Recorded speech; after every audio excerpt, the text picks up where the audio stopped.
Welcome to Creepy, the best horror storyteller on YouTube. Nurnberg at the time was not so much exploited as it has been since then.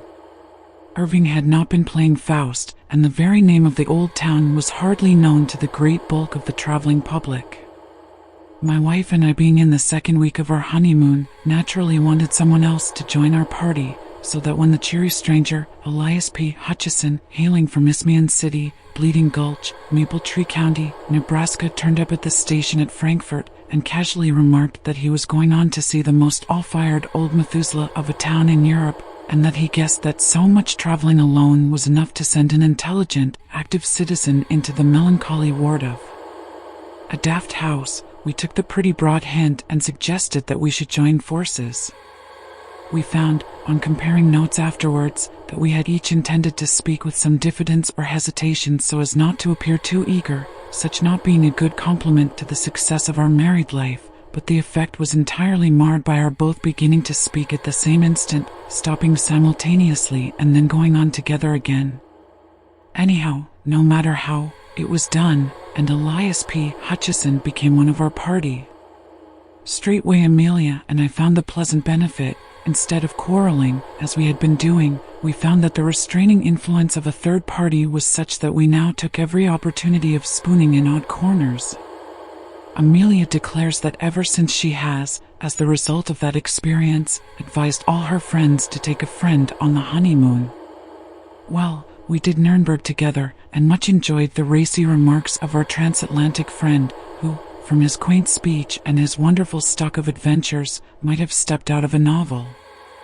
We kept for the last object of interest in the city to be visited the Berg, and on the day appointed for the visit strolled round the outer wall of the city by the eastern side. The Berg is seated on a rock dominating the town, and an immensely deep fosse guards it on the northern side. Nurnberg has been happy in that it was never sacked. Had it been, it would certainly not be so spick and span perfect as it is at present.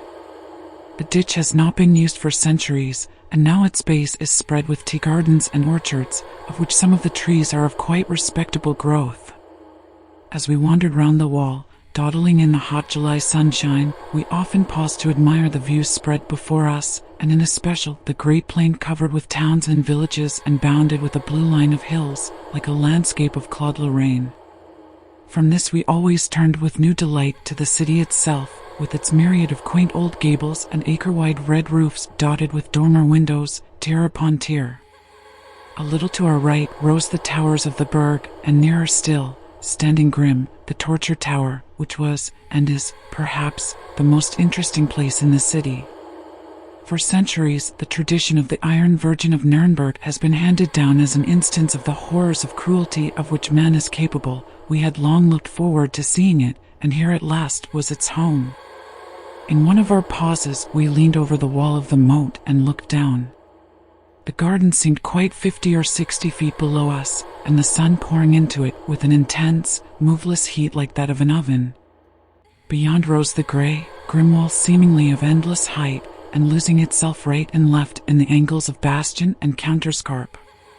Trees and bushes crowned the wall, and above again towered the lofty houses on whose massive beauty time has only set the hand of approval.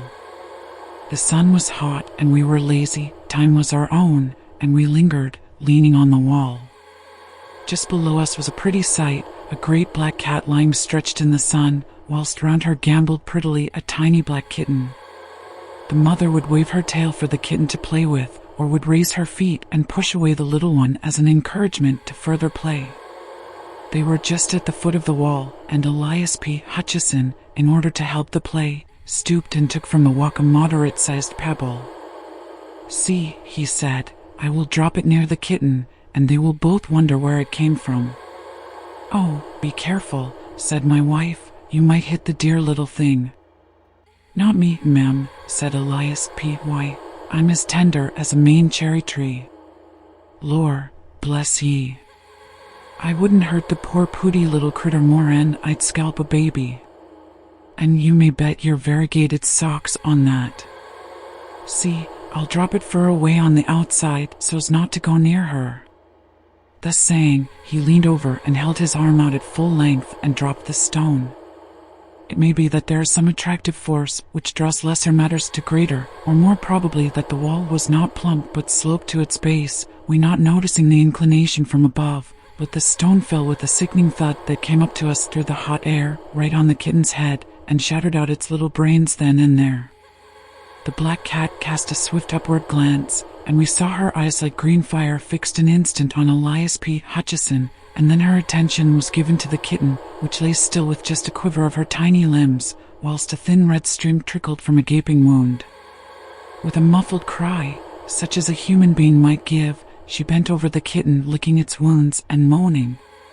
Suddenly she seemed to realize that it was dead, and again threw her eyes up at us. I shall never forget the sight, for she looked the perfect incarnation of hate. Her green eyes blazed with lurid fire, and the white, sharp teeth seemed to almost shine through the blood which dabbled her mouth and whiskers. She gnashed her teeth, and her claws stood out stark and at full length on every paw. Then she made a wild rush up the wall as if to reach us, but when the momentum ended fell back, and further added to her horrible appearance, for she fell on the kitten, and rose with her black fur smeared with its brains and blood. Amelia turned quite faint, and I had to lift her back from the wall. There was a seat close by in shade of a spreading plane tree, and here I placed her whilst she composed herself. Then I went back to Hutchison, who stood without moving, looking down on the angry cat below. As I joined him, he said, "Wall, I guess that air the savagest beast I ever see, 'cept once when an Apache squaw had an edge on a half-breed what they nicknamed Splinters 'cause of the way he fixed up her papoose, which he stole on a raid just to show that he appreciated the way they had given his mother the fire torture. She got that kinder look so set on her face that it just seemed to grow there. She followed Splinters more'n 3 year, till at last the braves got him and handed him over to her. They did say that no man, white or Injun, had ever been so long dying under the tortures of the Apaches. The only time I ever see her smile was when I wiped her out. I came on the camp just in time to see Splinters pass in his checks, and he wasn't sorry to go either. He was a hard citizen, and though I never could shake with him after that papoose business, for it was bitter bad, and he should have been a white man, for he looked like one, I see he had got paid out in full. Darn me, but I took a piece of his hide from one of his skin posts and had it made into a pocketbook. It's here now," and he slapped the breast pocket of his coat. Whilst he was speaking, the cat was continuing her frantic efforts to get up the wall. She would take a run back and then charge up, sometimes reaching an incredible height. She did not seem to mind the heavy fall which she got each time, but started with renewed vigor, and at every tumble her appearance became more horrible. Hutchison was a kind-hearted man. My wife and I had both noticed little acts of kindness to animals as well as to persons, and he seemed concerned at the state of fury to which the cat had wrought herself. "Wall, no," he said, "I do declare that poor critter seems quite desperate. There. Poor thing, it was all an accident, though that won't bring back your little one to you. Say, I wouldn't have had such a thing happen for 1,000. Just shows what a clumsy fool of a man can do when he tries to play. Seems I'm too darn slipper-handed to even play with a cat. Say, Colonel, it was a pleasant way he had to bestow titles freely. I hope your wife don't hold no grudge against me on account of this unpleasantness? Why, I wouldn't have had it occur on no account." He came over to Amelia and apologized profusely, and she with her usual kindness of heart hastened to assure him that she quite understood that it was an accident. Then we all went again to the wall and looked over. The cat, missing Hutchison's face, had drawn back across the moat and was sitting on her haunches as though ready to spring. Indeed, the very instant she saw him she did spring, and with a blind unreasoning fury, which would have been grotesque, only that it was so frightfully real. She did not try to run up the wall, but simply launched herself at him as though hate and fury could lend her wings to pass straight through the great distance between them. Amelia, womanlike, got quite concerned, and said to Elias P. in a warning voice, "Oh, you must be very careful. That animal would try to kill you if she were here. Her eyes look like positive murder." He laughed out jovially. "Excuse me, ma'am," he said, "but I can't help Logan. Fancy a man that has fought grizzlies and Injuns being careful of being murdered by a cat." When the cat heard him laugh, her whole demeanor seemed to change. She no longer tried to jump or run up the wall, but went quietly over and sitting again beside the dead kitten began to lick and fondle it as though it were alive. "See," said I, "the effect of a really strong man. Even that animal in the midst of her fury recognizes the voice of a master and bows to him." "Like a squaw," was the only comment of Elias P. Hutchison as we moved on our way round the city fosse. Every now and then we looked over the wall and each time saw the cat following us. At first she had kept going back to the dead kitten, and then as the distance grew greater took it in her mouth and so followed. After a while, however, she abandoned this, for we saw her following all alone. She had evidently hidden the body somewhere.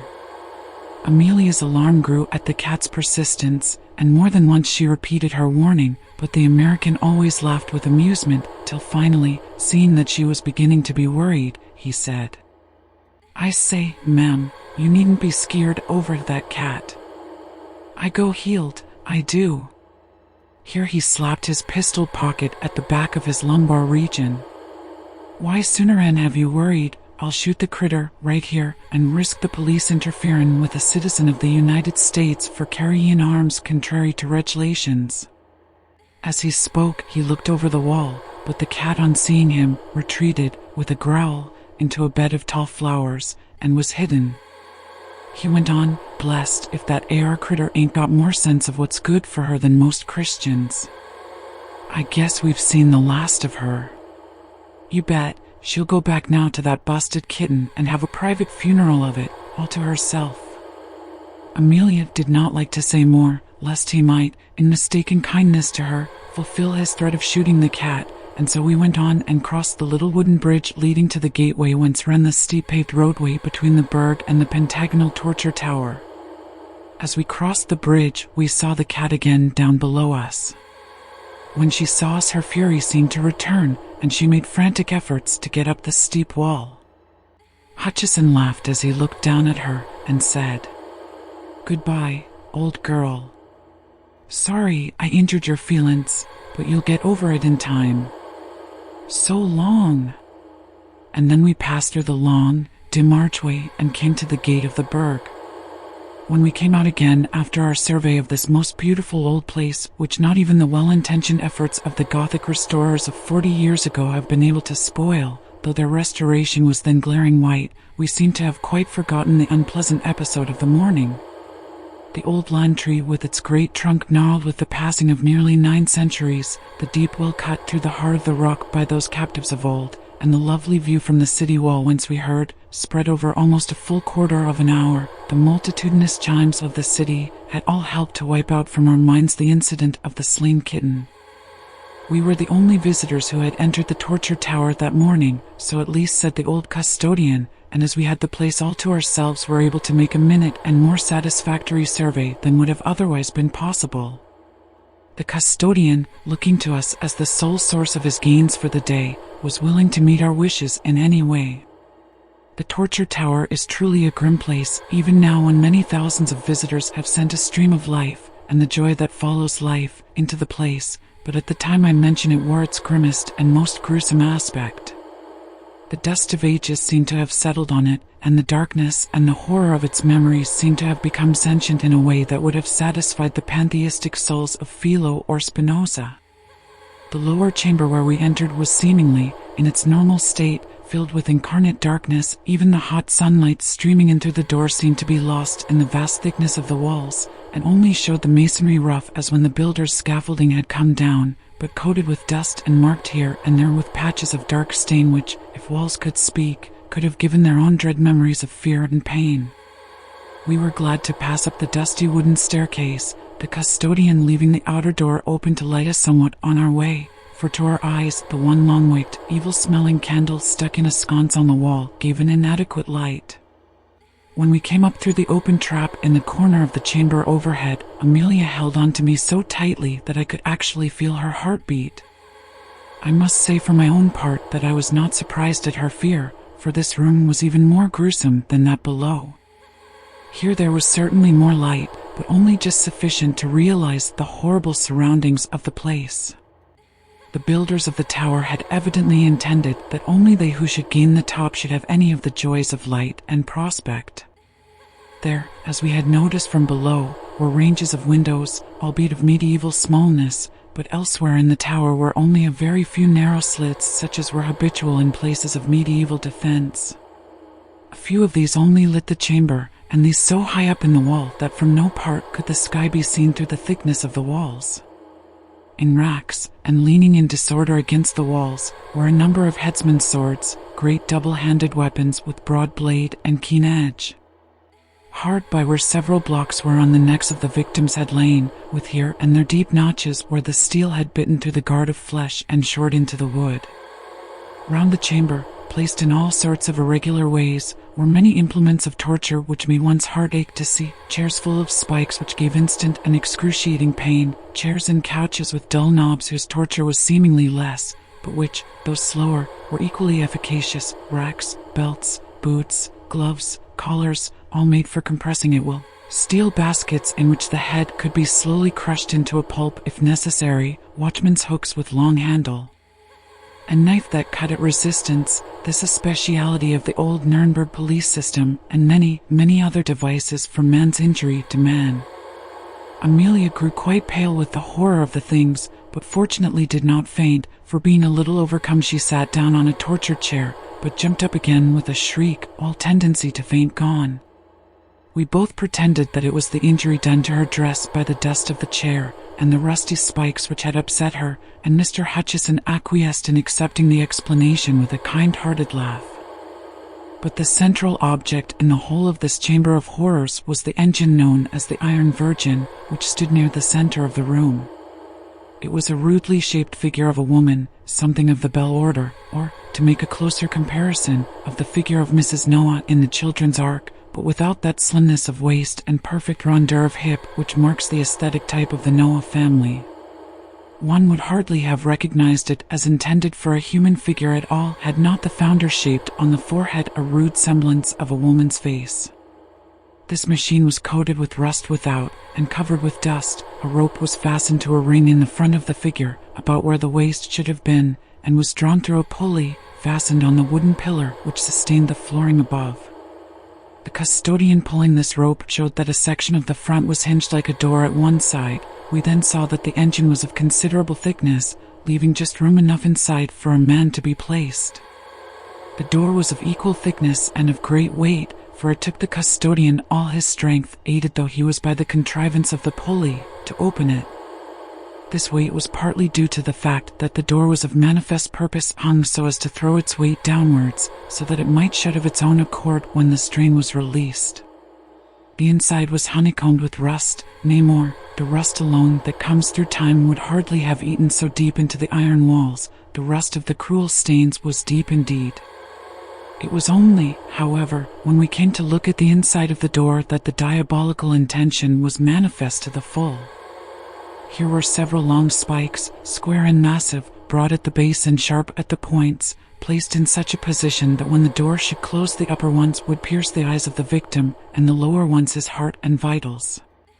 The sight was too much for poor Amelia, and this time she fainted dead off, and I had to carry her down the stairs, and place her on a bench outside till she recovered. That she felt it to the quick was afterwards shown by the fact that my eldest son bears to this day a rude birthmark on his breast, which has, by family consent, been accepted as representing the Nurnberg Virgin. When we got back to the chamber, we found Hutchison still opposite the Iron Virgin. He had been evidently philosophizing, and now gave us the benefit of his thought in the shape of a sort of exordium. "Wall, I guess I've been learnin' something here, while Madam has been getting over her faint.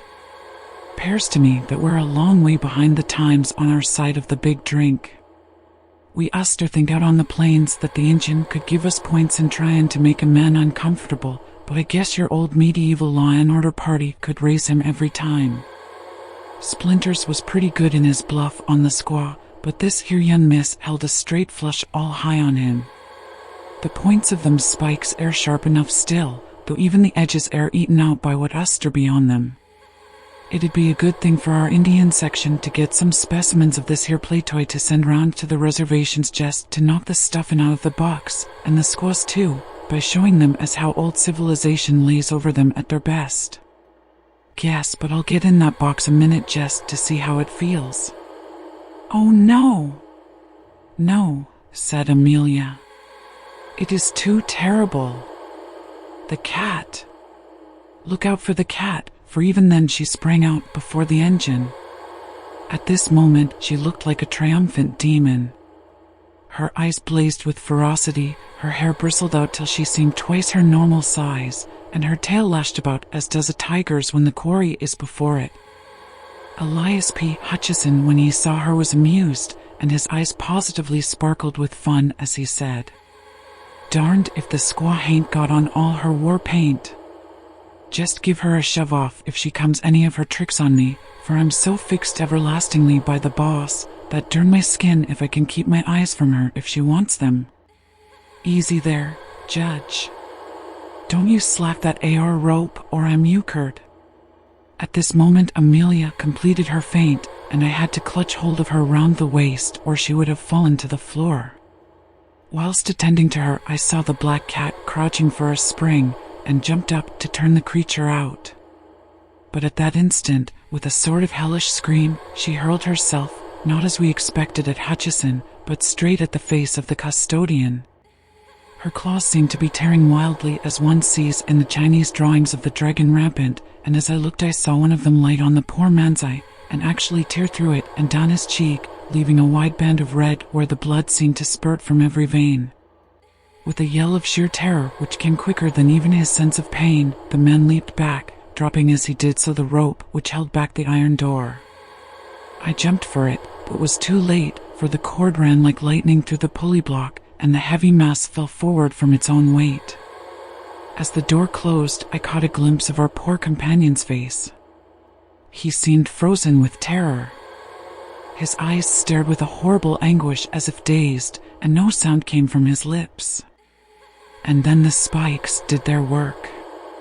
Happily the end was quick, for when I wrenched open the door they had pierced so deep that they had locked in the bones of the skull through which they had crushed, and actually tore him out of his iron prison till, bound as he was, he fell at full length with a sickly thud upon the floor, the face turning upward as he fell. I rushed to my wife, lifted her up and carried her out, for I feared for her very reason if she should wake from her faint to such a scene. I laid her on the bench outside and ran back. Leaning against the wooden column was the custodian, moaning in pain whilst he held his reddening handkerchief to his eyes. And sitting on the head of the poor American was the cat, purring loudly as she licked the blood which trickled through the gashed socket of his eyes. I think no one will call me cruel because I seized one of the old executioner's swords and shore her in two as she sat. Yes, ma'am, nothing's too terrible to the explorin' mind. I've been in some queer places in my time. Spent a night inside a dead horse while a prairie fire swept over me in Montana Territory, and another time slept inside a dead buffalo when the Comanches was on the warpath and I didn't care to leave my card on them. I've been 2 days in a caved-in tunnel in the Billy Bronco gold mine in New Mexico, and was one of the 4 shut up for 3 parts of a day in the caisson what slid over on our side when we was settin' the foundations of the Buffalo Bridge. I've not funked an odd experience yet, and I don't propose to begin now. We saw that he was set on the experiment, so I said, "Well, hurry up, old man, and get through it quick." "All right, General," said he, "but I calculate we ain't quite ready yet. The gentlemen, my predecessors, what stood in that dark canister, didn't volunteer for the office, not much. And I guess there was some ornamental tying up before the big stroke was made. I want to go into this thing fair and square, so I must get fixed up proper first. I dare say this old galoot can rise some string and tie me up according to sample?" This was said interrogatively to the old custodian, but the latter, who understood the drift of his speech, though perhaps not appreciating to the full the niceties of dialect and imagery, shook his head.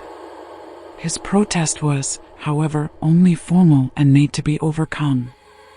The American thrust a gold piece into his hand, saying, "Take it, pard. It's your pot, and don't be skeered. This ain't no necktie party that you're asked to assist in." He produced some thin frayed rope and proceeded to bind our companion with sufficient strictness for the purpose. When the upper part of his body was bound, Hutchison said, "Hold on a moment, Judge. Guess I'm too heavy for you to tote into the canister. You just let me walk in, and then you can wash up regarding my legs." Whilst speaking, he had backed himself into the opening, which was just enough to hold him. It was a close fit and no mistake.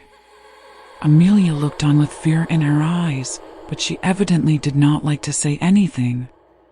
Then the custodian completed his task by tying the American's feet together so that he was now absolutely helpless and fixed in his voluntary prison. He seemed to really enjoy it, and the incipient smile, which was habitual to his face, blossomed into actuality as he said, "Guess this here Eve was made out of the rib of a dwarf. There ain't much room for a full-grown citizen of the United States to hustle. We uster make our coffins more roomier in Idaho territory. Now, Judge, you just begin to let this door down, slow, onto me. I want to feel the same pleasure as the other Jays had when those spikes began to move toward their eyes." "Oh no! No! No!" broke in Amelia hysterically. "It is too terrible. I can't bear to see it, I can't. But the American was obdurate. "Say, Colonel," said he, "why not take Madame for a little promenade? I wouldn't hurt her feelings for the world, but now that I am here, having come 8,000 miles, wouldn't it be too hard to give up the very experience I've been pinning and panting for? A man can't get to feel like canned goods every time. Me and the judge here'll fix up this thing in no time, and then you'll come back, and we'll all laugh together." Once more the resolution that is born of curiosity triumphed, and Amelia stayed holding tight to my arm and shivering whilst the custodian began to slacken slowly inch by inch the rope that held back the iron door. Hutchison's face was positively radiant as his eyes followed the first movement of the spikes. "Wall," he said, "I guess I've not had enjoyment like this since I left New York. Bar a scrap with a French sailor at Wapping, and that warn't much of a picnic neither. I've not had a show for real pleasure in this deoderated continent, where there ain't no BRs nor no engines, and we're nary men goes heeled. Slow there, Judge. Don't you rush this business. I want a show for my money this game, I do." The custodian must have had in him some of the blood of his predecessors in that ghastly tower, for he worked the engine with a deliberate and excruciating slowness which, after 5 minutes, in which the outer edge of the door had not moved half as many inches, began to overcome Amelia. I saw her lips whiten, and felt her hold upon my arm relax. I looked around an instant for a place whereon to lay her, and when I looked at her again found that her eye had become fixed on the side of the Virgin. Following its direction, I saw the black cat crouching out of sight. Her green eyes shone like danger lamps in the gloom of the place, and their color was heightened by the blood which still smeared her coat and reddened her mouth. I cried out. Thank you for watching. Please like, share, and subscribe for more similar horror stories.